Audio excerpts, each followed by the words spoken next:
What's up, everybody? We have Brian here who's been crushing it with sports cards. I'm here to ask him a few questions, see what he's been doing, pick his brain, find out his secrets and how he's making all this money. But Brian, you want to introduce yourself? Like, where are you from? What do you do for a living? Give the little rundown. Yeah, for sure. My name is Brian. I'm 37 years old, just turned 37. I work in the medical field full time. I've been doing that for about 12 years. I dabbled in sports cars about 10, 15 years ago, kind of put everything up in a box. And then when a pandemic hit, kind of decided to pull that box out and checked out the program. Started with the academy program, watched all those videos, loved it. Moved on to the accelerator program back in February. Um, just been following the system, the system of, and I got on at a good time in February when the football season was just starting to take off. So I bought Good in. timing. Good timing. Yes, yeah. And I was like, is this going to go on year round? So I didn't know how the whole system worked at the beginning, but once I got like kind of familiar with it and kind of saw how the market movers has been a big help.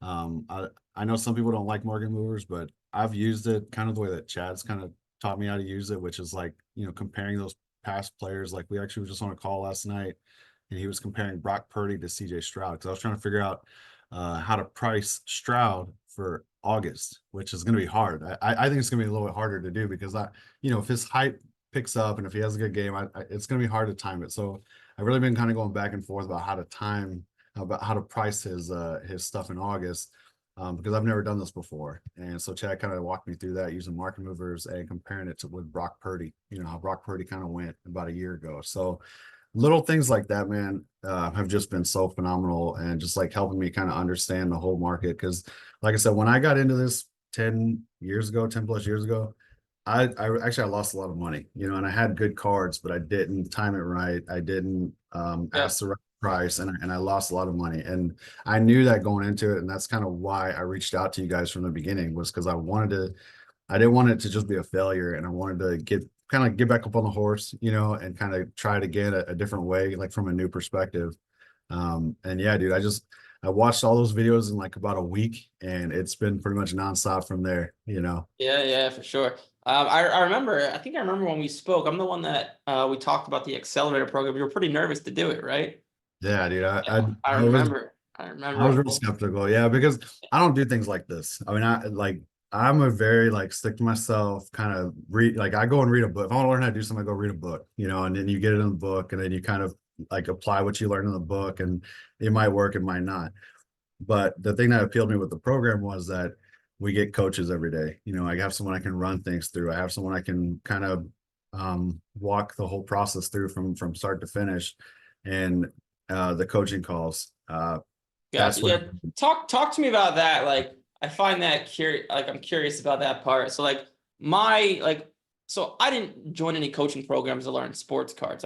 My friend taught me back in the day. But like the whole business you see here today, like we have like 25 plus employees and all this crazy stuff. Every single thing I learned about business was from online education, like paying coaching programs. I'm very used to it. I'm not skeptical. I'll buy any program if I think it's decent. Talk about that. Like you were skeptical. So like why were you skeptical? Like what? Like which part of it were you like, why would you think this is a scam? Like I'm curious, dive into that, like, your skepticism. Well, I never really went there. Like I never thought it was a scam. I mean, Yeah. because I know the business from just doing it with my history with Pokemon. Um, so like I'll put it like this. In 2010, okay, I recognized that you could buy a Charizard Hollow online for $50, pay $20 to grade it, and that thing was worth $300. Like I recognized that back in 2010. Worth a lot more now. Yes. I really should have held on to more than I sold, but whatever. But no, I did that for a while and it was fun. I had fun doing it. But then when I tried moving into sports cards, it didn't have the same effect. So right there, I was a little skeptical because I was like, okay, I see people charging 10 grand, 3 grand for a card, but I had a hard time believing that you're going to find that same card for a fraction of the cost ungraded and make it consistent where you're going to make like make a retainable income out of that. Like Yeah. I didn't see it being that big. But the one thing I learned from the program is just the consignment company. So I never used a consignment company. I did everything in-house, but having any kind of a consignment company, whether you use Five Star, DC Sports, whatever one it is, but just having someone kind of there to kind of help put a second set of eyes on cards, a second place to send cards. Like I bought 4 cards yesterday. I sent 2 to Matt and I took 2. You know what I mean? Like just being able to kind of differentiate where you're sending your cards. I know like people like Bill, other Joe, they want you to hold on to the cards and look at them and see them. But sometimes it's just easier just to send them to a consignment company and not have to worry about the grading. Because this one in particular was a Ellie De La Cruz blue Sparkle Auto.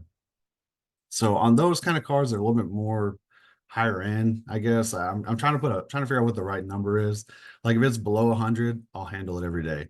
But if it's like 200 to 400, I'd rather have someone like a consignment company working on it. Those are the kind of things that I didn't realize before I entered into the Yeah, program. that makes sense. So Yeah. let's talk about what you've actually done. So like go into like minus the fees you paid us, like just from your sports card profit, how much have you made? How did you do it? Like what cards have you Yeah. been buying? Go into that. Yeah, so right off the bat, I had an extra 20 grand from a retirement account that I had been putting into for 3 years. I was 100% invested on it. I had moved out a portion of it and I had this remaining portion sitting there. So I was like, well, do I keep it? Do I send it? Do I invest it? So I kind of took that money out and invested in myself, is the way I put it. I invested in myself. And after I paid my fees to the government, I had about, I think I had 14 left over. I took 2 right away, just moved it out of the way. When I joined the program, I used that money to invest into the cards. Like that was pretty much like my inventory. Yeah. So, and I didn't start with a lot. Like, I mean, you're talking maybe 4 or 5K. I think I had about 4.5K just to invest in my cards. So once I started investing in cards, started just flipping the rookies. And my coach at the time told me, stick to the quarterbacks, buy the rookies, buy the prisms, buy the numbered, buy the colored variations.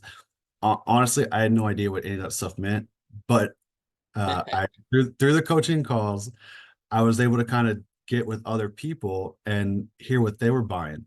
Through the Discord chat, when people were posting their ROI wins and their wins in general, just like their gem mint 10s that they were getting, I was looking at those cards and I was taking them straight to eBay. And I was basically saying, okay, how much are they buying this card for? How much can I get it for? If that's what they're doing, then that's what I'm going to start doing. And I pretty much just try to stick to the program 100%. So first month, February was basically just buying. You don't see any return that first month. I don't care what anybody says. I mean, No, can't. unless you're unloading like your PC or something, that first month you're basically at the mercy of spending money. So you're just spending money, but it's okay. I knew that going into it. So I'm buying cards, I'm buying inventory, and I'm just sending everything to Matt. And that's kind of how I got started. I think it was probably like 3 months into the program before I actually touched one of those cars with my own hands. I mean, seriously, because I was just letting Matt handle everything. About 3 months in, after Bill started getting on his calls and kind of dealing with his kind of like selling calls, like Bill's been phenomenal, man. Really, really great addition. I've learned a lot from Bill, just in the way that he handles this as a side hustle. Like there's some people I know that will do this full time, but I mean, Bill is a full time, uh, police officer. Then he does it on the side, kind of like me. I'm a full time medical student. I do this on the side, so I kind of relate with the way that he does things a little bit. But he came on and kind of told me about how he sells, how he handles everything, how he ships stuff out every week. So I kind of tried to follow that philosophy a little bit more around like month 3 and 4. And basically I just started because before I was trying to buy like a card a day. Like that's what my goal was to buy a card a day. And that's not always sustainable. Like if I can buy a lot of 7 cards that are nice that end on a Sunday auction, I don't have to buy a card that whole week, technically. You know what I mean? Because I've already kind of stocked up for that week. But Yeah. so that was just kind of my mentality. You kind of get into this like habit of like how you buy your cards, where you spend them. So that first month, March was probably like my first month. I think the end of March I got my first payout from Matt. and it wasn't a lot. It was like $300, but it was something, right? So I figured, okay, there's something here. It's a numbers game at this point. So I'm thinking, okay, the more cards I get to Matt, the more he gets outgraded, the more I get, more he gets sold, and the more money I get back. So May was about a $5,000 month. That was my first month where I started seeing returns, and that's um, I think total invested was about 2,200, and I made almost five back. So I more than doubled my money in April. May was probably my best month. Uh, I think in May I had a $4,000 week, and that week was a lot of orders. That was a combination of me getting a big shipment because Matt graded a bunch of cards for me, and so we got them all back at the same time. Like at one point I sent Matt 60 cards just for my personal collection. We got them all back at the same time. I took about three-quarters of them. Matt took about a quarter of the more, kind of higher end, kind of rare ones, and I let him sell those, and I took the other ones. And between the two payouts from eBay and Matt was over 4,000 for that one week. And so that Nice. was a good week in May. Um, June was a little bit of a softer week. My birthday was in June, so didn't really. I had like a week of like almost not buying or selling. So June was a little bit slower. But in June, I got a lot of my football back, and I got a lot of football back, all graded nines and tens. So rather than sell it in June, I'm holding it in August. I've actually already reached out to Matt. July 26th, he's gonna have an auction for all of my stuff that he's holding for me, and everything else that was $100 or more, I did for buy it now. And so he's got all that stuff listed for me. So of that, I calculated out almost 9 grand in inventory that Matt's holding for me for football. So if you between that 9 grand that I'm anticipating, and then the previous months, the 4, the 5, and it was about another 4. So it's about a 13K plus the 9K. I mean, in the last 5 months, you're talking over 20 grand in the last 5 months just in sales and income. So I mean, Nice. from that original investment to where I've come has it's all thanks to the program, man. I don't know how else to say it. It's Well, just it that's has been phenomenal. that's Yeah. the goal. That's the goal. Teach people how to make money. That is the goal. What is I'll leave you off with this. What is what's something you would tell yourself that you wish you did different when you first started? Oh man, stay away from the high end cards.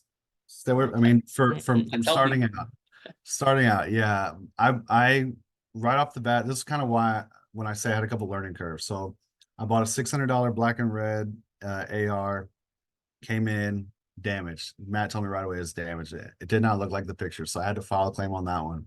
Bought a $550 downtown. I think it was a CJ. That one came in, did not look like it did on the pictures. Had to send that one back. Spent another 600 on 3 card lot for it's actually for Pokemon. Did not even pass eBay authenticity. And then Wow. I bought a Metropolis CJ Stroud 1150. I'm in on this card. It goes to PSA and grades a 6. Now this got no, Eric, Mm-mm-mm. this got a 50-50 from Matt. It passed eBay authenticity, and I got extra pictures before I bought this thing. I mean, it was a clean Metropolis CJ Stroud. I mean, I was fully expecting a 10 on this thing, at least a 9, get my money back at best. Came back a 6. I said, Matt, what happened on that, man? He filed a claim with PSA. So right now I'm tied up with PSA for 1150 claim. I'm waiting to hear back from him. So Yeah, the higher end stuff gets tricky. all in all that stuff, man. I mean, when the coaches say stick to that sweet spot of 20 to 200 to 400, that is a sweet spot, I will say. But my sweet spot was actually a little bit lower than that. So I'm more like the 100 to $300 range.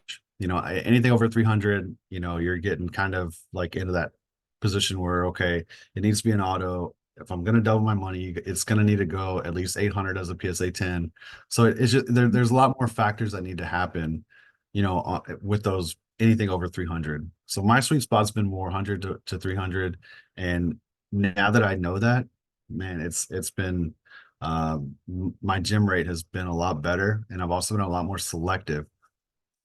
One thing I would really tell myself, do not buy a card just to buy a card. Like, don't buy a card just because, like, oh, I'm gonna make this sale. Okay, I bought it. I know the corner's a little jacked up, but I'm just gonna pretend like it doesn't happen. Yeah, don't do that. Don't do that. I'm sitting on, here you go. I'm sitting on all this. I got these, none of these can grade. These all got to get resold. I'm holding them for another 3 weeks before the season starts so I can sell them raw. But although that's all money. Now I look at cards differently. Cards are now a investment, a piece of paper that represents monetary value that I put into that card. So I'm trying to get that back out of it. So I look at my purchasing a little bit differently as well than I did, 5 months ago. So now I'm being a lot more selective. That one card a day thing, I'm not really trying to hold up to that as much as I was in the beginning. I'm just trying to buy good quality cards that I think will gem. I don't care what it is. If it's a good looking Pokemon card, I just bought a Gyarados. He resells really well. Okay, Gyarados with Pokemon, he resells really well for whatever reason. So I got one really cheap for 30. Even as a PSA 7, last one went for like 80 bucks. So if I'm in it for 30, 20, even if it gets minimum of 7, you still make 20, 30 bucks on this one card. Even as a 6, I mean, you can still make some money. So I've been kind of just looking at everything. I've been primarily sticking to the sports cards. The baseball right now is what I've been buying. The Ellie De La Cruzes, the Evan Carters. But there is still that overall market where you can just make money just by flipping cards that look good, as long as you do your research. And that's one thing that the program taught me, is how to do my research. Oh, good. Yeah. Awesome. Well, Brian, I appreciate you coming on. Thank you so much. I'll upload this to YouTube, throw it in the Discord. Yeah, man, I appreciate it. Yeah, dude. No, I appreciate you, man. I mean, honestly, I was skeptical at the beginning, but I promise you, I've been everyone I talk to, I say, hey, follow if you want to learn how to make side income, follow the program, watch the videos, follow the program, and dude, it is what you make of it. You know what I mean? Cool. Well, I appreciate it, Brian. Thank you so much. Yes, sir.